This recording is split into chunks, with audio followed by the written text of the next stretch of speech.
트랜스젠더, 전생의 업보가 쌓여서 그거에 대한 벌칙으로 현생에 문제를 가지고 태어난다라는 사상이 있대요. 쌀쓸신잡입니다.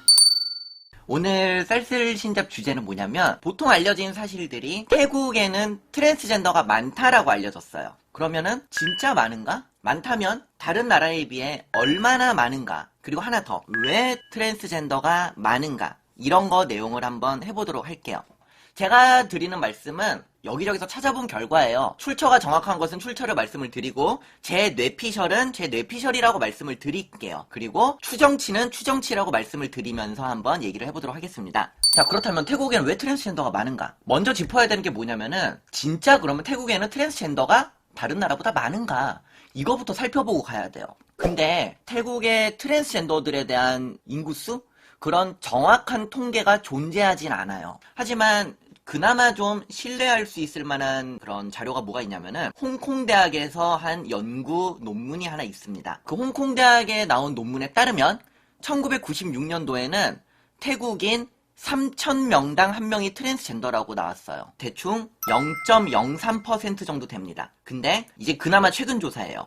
2002년에는 태국 인구 180명 중 1명이 트랜스젠더라는 보고를 내어놨어요. 상당히 많죠? 이거는 0.55%예요. 이것이 정확한 통계라는 믿음은 없지만, 그래도 대학교에서 논문으로 쓴 것이기 때문에 어느 정도의 신빙성은 있다는 전제하에 한번 얘기를 해보면은, 현재 물론 2002년 연구지만 태국에는 트랜스젠더가 0.55%가 있습니다. 미국에서는 조금 더 자세히 연구가 됐어요. 2017년도에 조사를 한 연구가 있습니다. 거기를 보면은 인구 10만 명당 390명이라고 해요. 이거는 0.39%예요. 이거를 0.39%니까 대충 0.4라고 놓으면은 인구 1000명당 4명이 트랜스젠더, 즉 250명당 1명이 트랜스젠더라고 볼 수 있는 거예요. 태국은 180명당 1명, 0.55%, 미국의 조사 결과는 250명당 1명, 0.39%입니다. 근데 이 미국의 조사는 어떤 조사냐면은 12개 나라를 조사한 거예요. 그러니까 미국은 미국의 인구만 조사한 게 아니라 흔히 말하는 선진국들로 분류되는 나라들을 12개 나라를 조사했을 때 나왔다고 합니다. 여기서 또 그럼 재밌는 거는,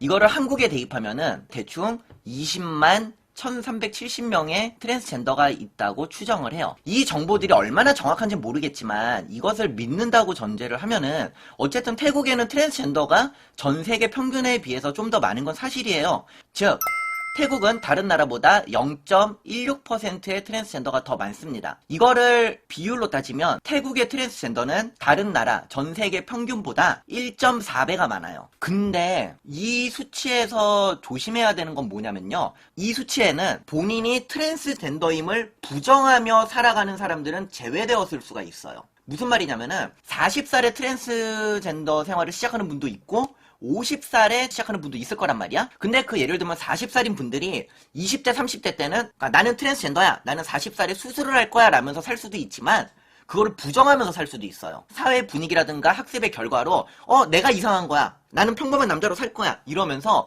자신을 부정하며 살아갈 수도 있거든. 이런 사람들이 통계에서 제외되었을 수 있기 때문에, 즉 여기서 일단 추측할 수 있는 거는, 태국의 트랜스젠더가 많은 이유는 이런 식의 어떤 자기 부정하는 사람이 좀 적은 거 아닌가라는 추측도 가능한데, 이거는 좀 이따가 말씀을 드릴게요. 자, 근데 여기서 그렇다면 왜 많은가를 한번 따져보자고요. 쌀쓸신잡입니다. 한국에서 알려진 사실이 있어요. 미얀마와의 오랜 전쟁으로 남자아이가 전쟁터에 끌려가는 것을 막기 위해서 남자아이들을 여장시키는 문화가 존재했다. 그러한 거에 의해서 여장 문화가 발달하고 트랜스젠더가 많이 존재한다라는 그런 썰이 있어요. 우리나라 유튜브에서 태국의 트랜스젠더 많은 이유를 검색하거나 초록창에서 검색을 하면 대부분 이 이유가 나와요. 근데 재밌는 게 뭔지 알아요? 영어로 검색하잖아요? 그 어디에도 나오지 않아요. 키워드를 트랜스젠더, 타이 혹은 타이랜드, 그리고 워, 이 세 가지를 핵심 키워드로 집어넣어서 검색을 해보잖아. 그러면은 안 나와, 아무것도.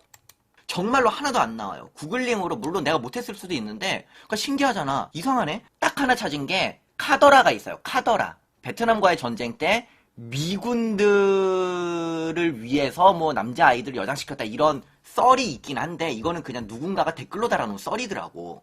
확실하게 나온 얘기가 아니라. 이거에 너무 이상하잖아. 왜 한국에는 잘못 알려졌을까? 그 이유를 찾아냈습니다. 과거 미녀들의 수다라는 방송이 있었어요. 거기서 출연자가 태국에 대한 얘기를 하면서 그런 얘기를 한 적이 있습니다. 그것이 K본부 방송을 타다 보니까 당시 미수다는 또 엄청나게 인기 있는 프로그램이었잖아요. 그것이 마치 진짜인 것처럼 퍼져나가기 시작하는 거야. 근데 마침 태국에 놀러 가던 한국인 관광객들이 많잖아요. 그러다 보니까 그 관광 가이드들한테 물어보는 거야. 아니, 태국에는 왜 이렇게 트랜스젠더가 많아요?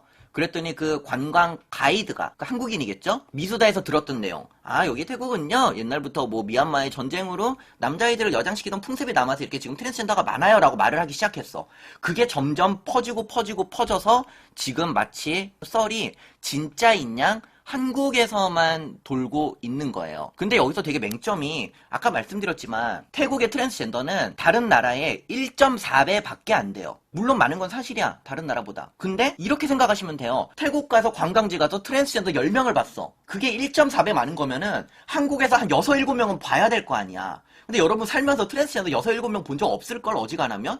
뭐 트랜스젠더 바를 가거나 아니면 트랜스젠더들이 모이는 곳을 가지 않으면은 트랜스젠더를 본 적이 없잖아요. 한두 명도 못 봤을 거야, 보통. 근데 그거에 10배, 100배가 넘는 트랜스젠더들이 보인단 말이야. 그래서 착각을 하는 거예요. 아, 태국에는 트랜스젠더가 정말 많구나 하고 착각을 하는데 그거는 관광지라서 그래요. 태국 트랜스젠더들의 어떤 쇼라든가 그런 것이 관광 산업의 메인 콘텐츠다 보니까 관광지엔 트랜스젠더가 많을 수밖에 없어. 그러다 보니까 실제로 많기도 하지만 그 이상으로 어마어마하게 많다고 착각을 하고 있는 거예요. 두 번째 썰이 태국이 여성 중심 사회라서 남자들이 어떤 경제활동의 편의성을 위해서 여자로 살려고 한다라는 말이 있어. 일단 이걸 말하면은 사실 트랜스젠더에 대한 이해가 굉장히 부족한 얘기거든? 그렇잖아.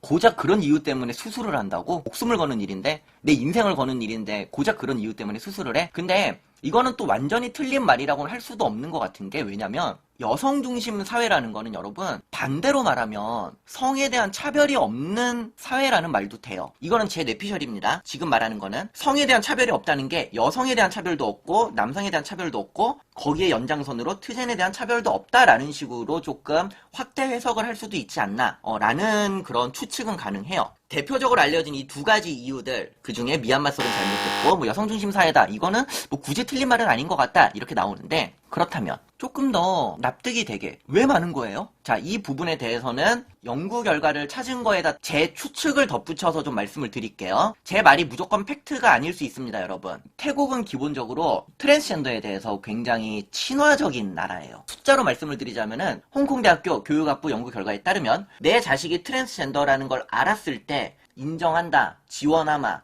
응원한다, 이렇게 긍정적인 반응이 아버지들은 40%의 반응이 나온대요. 그리고 어머니들 같은 경우는 66%라고 합니다. 되게 많은 거예요. 이거는 제가 정확한 조사는 없지만 한국에서는 체감상 10%도 안 돼요. 우리 엄마 아빠조차도 바로 받아들이지 못하셨어. 논문에 이러한 코멘트가 추가되어 있어요. 이러한 결과는 태국의 특이한 현상으로 서구권의 연구 결과에서는 상상도 할 수 없는 수치다 라는 문구가 추가가 되어 있어요. 이것은 가장 신빙성 있는 주장은 태국의 불교 사상, 태국의 국교, 불교와 연관이 있다고 생각을 해요. 태국 국민의 95%가 불교도라고 하죠. 우리가 생각하기에는 종교라고 하면 어떤 종교인지를 불문하고 왠지 트랜스젠더를 배척할 것 같잖아. 하지만 태국은 불교 사회이기 때문에 트랜스젠더에게 좀 더 친화적입니다. 신기하죠?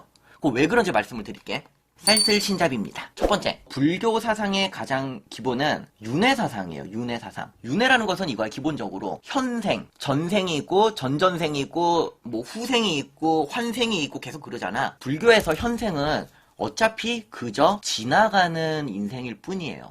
그렇기 때문에 지금 내 성별이 어떤지에 대해서는 사실 큰 의미를 두지 않는다는 견해가 일단 있어요. 자, 그 다음에 두 번째 견해가 뭐냐면, 불교에 따르면 현생에서 동성애 또는 트랜스젠더는 전생의 업보가 쌓여서 그거에 대한 벌칙으로 현생의 성별에 대한 혹은 내 지향성에 대한 문제를 가지고 태어난다라는 사상이 있대요. 그러다 보니까 동성애자분들이나 트랜스젠더들에 대해서 조금은 측은한 마음으로 배척을 하는 게 아니라 저들은 과거의 업보를 지금 풀고 있는 중이다 이렇게 바라본대요. 여기에 하나 더 덧붙여서 이런 사상이 있는 거야. 우리 모두, 나도 전생에는 언젠가 한 번은 업보를 쌓은 적이 있을 것이다. 그래서 나도 언젠가는 이러한 벌칙을 받은 적이 있을 것이다. 혹은 환생하거나 후생했을 때 나중에 다시 겪을 일이다라는 공감대가 형성이 돼 있다 이거죠. 남의 일이 아닌 거야. 내가 겪었던 일일 수도 있고 내가 겪을 일일 수도 있는 거야. 그러다 보니까 전혀 배척하지 않는 거예요.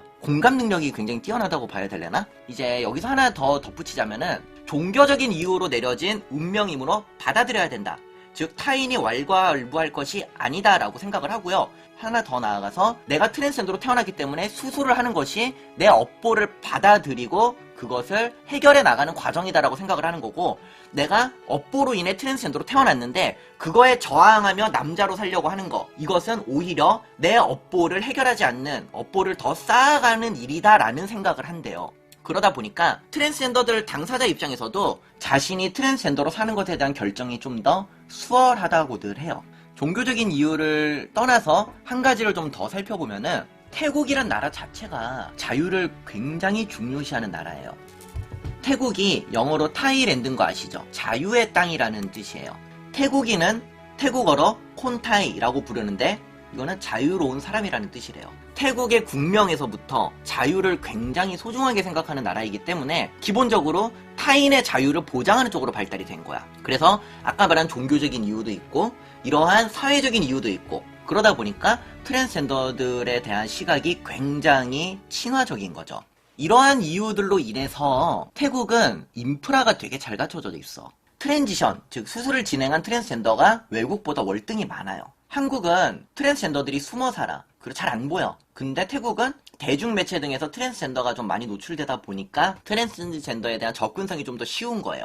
가장 단적인 예를 들면 태국은 호르몬제에 대한 접근이 굉장히 쉽습니다. 한국에서는 호르몬제를 구하려면 일단 진단서가 있어야 돼요. 이 진단서 비용이 만만치 않아요. 한 30만 원이 넘어가. 그리고 성인이 아니라면은 이 진단서는 부모님이 동의하지 않으면 내려주지 않아요. 파타야 시내에서 세면용품이나 뭐 건강, 미용용품을 판매하는 일반 상점에 가면은 23가지의 호르몬 제제, 의사의 진단서 없이 적당한 가격으로 구매할 수 있어요. 이게 굉장히 커요. 약간 짜투리로 얘기를 하자면 태국 트랜스젠더들이 유독 이쁜 거 알아요? 유독 티가 안 나. 진짜 여자 같아. 그거 왜 그러냐면은 2차 성징 오기 전에 호르몬 맞은 사람들이 많아서 그래. 호르몬을 구하기가 쉬우니까. 그러다 보니까 2차 성징이 안 오는 거야. 그러니까 되게 이쁜 거야, 태국 트랜스젠더들이. 자, 0.16%의 차이. 이 태국 트랜스젠더가 한국보다 뭐 0.16%가 많죠? 그럼 한국에는 이 0.16%만큼의 사람은 본인이 트랜스젠더임에도 그것을 거부하고 그냥 평범하게 살아가고 있는 사람들이 있을 수도 있다는 겁니다. 제 친구도 한 명 있어요. 저랑 동갑내기 친구인데 중학교 때 엄마 아빠한테 자기 트랜스젠더라고 얘기했다가 죽을 때까지 맞고 지금도 남자로 살아요. 걔는 맨날 하는 소리가 그거야. 삶이 의미가 없다. 내가 어차피 평생을 이렇게 남자로 살아야 되는데 내가 성공을 한들 뭐 할 것이며 결혼할 것도 아니고, 근데 죽긴 무서우니까 그냥 살아가고 있거든 걔는. 그런 사람들은 통계에 안 잡힌단 말이죠. 그냥 일반 남성으로 잡힐 거 아니야 통계가. 즉 여기서 추측할 수 있는 거는 0.16%. 대충 한번 재볼까? 한국을 5천만이라 치면은 7만 명 정도? 추측컨대 한국에는 7만 명 정도의 사람이 그냥 태어난 대로 자신을 부정한 채 그렇게 살아가고 있다는 결론도 가능하죠. 끝났어요 여러분. 제가 준비한 얘기는 여기까지입니다. 태국이 왜 트랜스젠더가 많은가에 대한 얘기였어요. 아 기분 좋다. 여러분들이 재밌었다고 하니까 기분 좋다. 내가 이거를 어떻게 찾게 됐냐면은 나도 궁금한 거야. 왜 태국에 트랜스젠더가 많은가. 그래서 나도 찾아봤다? 그랬더니 전쟁으로 여장을 시켜서 트랜스젠더가 많대. 근데 그냥 내 생각에 여장이랑 트랜스젠더랑은 좀 별개긴 하거든. 평범한 남자가 여장을 한다고 해서 자기 추출을 떼버리는 수술까지 결심하는 거는 좀 말이 안 되잖아 사실. 그렇잖아. 이건 좀 말이 안 된다고 생각을 한 거야 내가 처음에. 그래서 이게 외국에도 그런 사례가 있나 하고 검색을 하다 보니까 하나도 안 나오는 거지. 그래가지고 막 찾아봤어 계속. 그러다 보니까 이렇게 찾아낸 거예요.